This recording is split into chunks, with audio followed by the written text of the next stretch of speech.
नाही पुन्हा.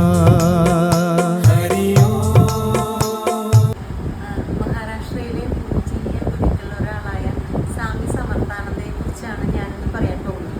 ഇന്ന് അതിനെപ്പറ്റി പറയാനൊരു അവസരം എനിക്ക് കിട്ടി. കാരണം എന്ന് വെച്ച് കഴിഞ്ഞാൽ ഞങ്ങളുടെ തന്നെ ബന്ധുക്കൾ ഇവിടെ കുറച്ച് പേരുണ്ട്. അപ്പോൾ അവർ പറഞ്ഞു ഇവിടെ സമർത്ഥാനന്ദയുടെ ക്ഷേത്രമുണ്ട്, നമുക്ക് അവിടെ പോവാമെന്ന് പറഞ്ഞു. അങ്ങനെ ഞങ്ങൾ പോയിട്ടുണ്ടായിരുന്നു. പോയി ശരിയാവും, നല്ല തിരക്കാണ്. ഞങ്ങൾ ചെന്നപ്പോൾ തന്നെ 14,000 ആൾക്കാർ വന്നിട്ടുണ്ടായിരുന്നു. ഞങ്ങൾ ഭക്ഷണമൊക്കെ കഴിച്ചിട്ടാണ് വന്നത്. അപ്പോൾ അദ്ദേഹത്തിനെ കുറിച്ച് ഞാൻ കുറച്ച് കാര്യങ്ങൾ പറയാം. സ്വാമി സമർത്ഥാനന്ദ എന്ന് പറഞ്ഞു കഴിഞ്ഞാൽ മഹാരാഷ്ട്രയിലെ പൂജനീയ ഗുരുക്കളിൽ ഒരാളാണ്. അദ്ദേഹം മഹാരാഷ്ട്രയിൽ അവസാന കാലങ്ങളിൽ അക്കൽക്കോട്ട് എന്ന് പറഞ്ഞ സ്ഥലത്ത് 22 വർഷമായിട്ട് അവസാന കാലത്ത് താമസിച്ചത്.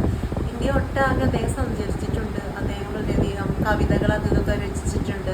അതുപോലെ തന്നെ ആത്മീയമായ ജനങ്ങളിൽ വളരെയധികം പ്രബോധനം ഉണ്ടാക്കിയ ഒരാൾ വ്യക്തി കൂടിയാണ്. ഇന്ത്യയിൽ തന്നെ മഹാരാഷ്ട്രയിലായാലും കർണാടകത്തിലായാലും ജനങ്ങളെ വളരെ ഉദ്ധരിച്ചൊരു വ്യക്തിയാണ്. അദ്ദേഹത്തിന് കർണാടകയിലായാലും മഹാരാഷ്ട്രയിലായാലും ജനങ്ങളുടെ വലിയൊരു സ്ഥാനമാണുള്ളത്. അപ്പോൾ കുറച്ച് കാര്യങ്ങൾ അദ്ദേഹത്തിൻ്റെ കഴിവിനെ കുറിച്ച് പറയും. ഞാൻ 1-2 ഉദാഹരണം പറയാം. എന്താണെന്ന് വെച്ച് കഴിഞ്ഞാൽ ഒരു മഹത് വ്യക്തിയാണ് ഇതിനെക്കുറിച്ച് പറയുന്നത്.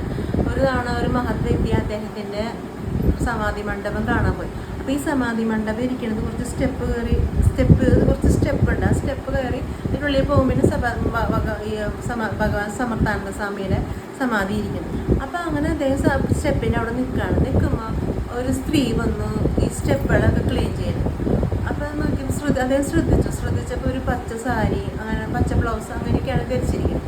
അപ്പോൾ ഇതൊക്കെ ക്ലീൻ ചെയ്ത് ഇങ്ങനെ ആ സ്ത്രീയാണ് നിൽക്കുമ്പോൾ അദ്ദേഹം ചോദിച്ചു, നിങ്ങൾക്ക് ഭക്ഷണം എന്തെങ്കിലും ഞാൻ ഓഫർ ചെയ്യട്ടെ എന്ന് ചോദിച്ചു. ഇവരൊന്നും വേണ്ട, ഇത് കുറച്ചുള്ളിൽ കുറച്ച് പണിയുണ്ടെന്ന് പറഞ്ഞ് ഈ സ്ത്രീ ഉള്ളിലേക്ക് കയറിപ്പോയി. അപ്പോൾ ആൾക്കൊന്നും മനസ്സിലായില്ല. കുറച്ച് നേരം കഴിഞ്ഞ് ഉള്ളിലേക്ക് നോക്കിയപ്പോൾ അദ്ദേഹം ഞെട്ടിപ്പോയി. എന്താണ് ഈ സ്ത്രീയിൽ അദ്ദേഹം കണ്ടത്? പച്ച സാരി, പച്ച ബ്ലൗസും. അതുപോലെ ഈ സ്ത്രീനെ കണ്ടപ്പോൾ അദ്ദേഹത്തിന് ഇത് പരിചയമുള്ള പോലെ തോന്നിച്ചു. എവിടെയോ കണ്ടു പറഞ്ഞൊരു മുഖം പോലെ. അപ്പോൾ അദ്ദേഹം കണ്ടത് ആരും തന്നെ സ്വാമി സമർത്ഥാനന്ദയാണ് അവിടെ കണ്ടത്. ആ സമർത്ഥാനന്ദൻ അവിടെ സ്ത്രീവേഷത്തിലിരിക്കുന്നു. അതുപോലെ തന്നെ വേറൊരു അനുഭവം അദ്ദേഹത്തിന് ഉണ്ടായി. എന്താണെന്ന് വെച്ച് കഴിഞ്ഞാൽ പലരും പറഞ്ഞു കേട്ടു അദ്ദേഹം മരിച്ച ആത്മാക്കളെ വെച്ച് ജനങ്ങളെ സഹായിക്കുന്ന ഒരു പ്രവൃത്തി ചെയ്യാറുണ്ടെന്ന്. എന്താണെന്ന് വെച്ച് കഴിഞ്ഞാൽ ഒരു ഭക്തൻ ഇതുപോലെ സ്വാമി സമർത്ഥാനന്ദയെ കാണാൻ വന്നു. സ്വാമി സമർത്ഥാനന്ദയെ കാണാൻ വന്ന സമയത്ത് അവിടെ കൂടിയുന്ന ഒരാൾ ഈ ഭക്തനോട് പറഞ്ഞു, നിങ്ങൾ എത്രയും പെട്ടെന്ന് വീട്ടിലേക്ക് തിരിച്ചു പോകണമെന്ന് പറഞ്ഞു. അപ്പോൾ അവർ എന്താണെന്ന് വെച്ചിട്ട് ഞാൻ ഭഗവാനെ കാണാൻ വന്നതല്ലേ, ഇതിനോട് തിരിച്ചു പോകുന്നു, നിങ്ങളുടെ കുഞ്ഞവിടെ ഒറ്റയ്ക്കാണ്. ഇപ്പം നിങ്ങളുടെ അച്ഛനാണ് കുഞ്ഞിനെ നോക്കിക്കൊണ്ടിരിക്കുന്നത്. നിങ്ങളുടെ അച്ഛനെ ബുദ്ധിമുട്ടിക്കാതെ നിങ്ങൾ വേഗം വീട്ടിലേക്ക് ചെല്ലും. അപ്പം പിന്നെ അദ്ദേഹം ഓർത്തത് എൻ്റെ അച്ഛൻ മരിച്ചു പോയതാണല്ലോ.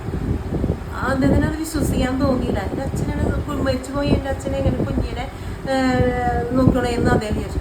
അവിടെ അദ്ദേഹം ചെന്നപ്പോൾ ശരിയാവും. കാരണം കുഞ്ഞ് സ്വസ്ഥമായിട്ട് കിടന്ന് ഉറങ്ങുന്നുണ്ട്. ഫ്ലാറ്റിലെ തൊട്ടിൽ ഇങ്ങനെ ആടിക്കൊണ്ടിരിക്കുന്നുണ്ട്. കാരണം എന്ന് വെച്ച് കഴിഞ്ഞാൽ ആത്മാക്കൾ മരിച്ചു പോയി കഴിഞ്ഞ് കഴിഞ്ഞാൽ പിന്നെ അവരുടെ ശരീരം ഇല്ല, അവർക്ക് ആത്മാവ് മാത്രമേ ഉള്ളൂ. അപ്പോൾ ആ ആത്മാവ് അവിടെ വന്നു. സമർത്ഥാനന്ദ എന്താ ചെയ്തു? ഇദ്ദേഹം അവിടെ വന്നു ഭക്തനായി ഇദ്ദേഹത്തിൻ്റെ കുഞ്ഞിനെ രക്ഷിക്കാൻ വേണ്ടി, ഒറ്റയ്ക്കുള്ള കുഞ്ഞ് രക്ഷിക്കാൻ വേണ്ടി അച്ഛനെ അവിടേക്ക് പറഞ്ഞു. കുട്ടീനെ ഈ ആളുടെ അച്ഛനെ അവിടേക്ക് പറഞ്ഞിട്ടുണ്ട്. അതൊരു വലിയൊരു അത്ഭുതമായ ഒരു കാര്യമായിരുന്നു.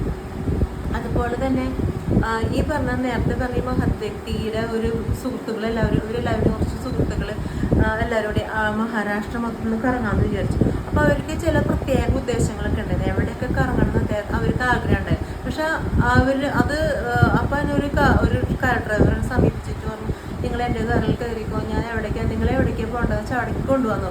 പക്ഷേ ഈ കാറിൽ കയറിയപ്പോൾ ഇയാൾക്ക് അറിയില്ല ഇവർക്ക് എങ്ങോട്ടാണ് പോകേണ്ടത്, എന്താണ് അവരുടെ ഉദ്ദേശം ഒന്നും ആൾക്കറിയില്ല. പക്ഷെ ഇവരെങ്ങോട്ടൊക്കെ പോകണമെന്ന് ആഗ്രഹിച്ച് ആ സ്ഥലത്തേക്കൊക്കെ ഈ കാറ് പോയി. അപ്പോൾ ഇവർക്ക് ഭയങ്കര അത്ഭുതമായി. ഇവരാഗ്രഹിച്ച സ്ഥലത്തേക്കൊക്കെ പോകണം. അപ്പോൾ ഇവരെ ചോദിച്ചു, നിങ്ങൾക്ക് എങ്ങനെ മനസ്സിലായി ഞങ്ങൾക്ക് ഇന്ന സ്ഥലത്തേക്കൊക്കെ പോകണം എങ്ങനെ?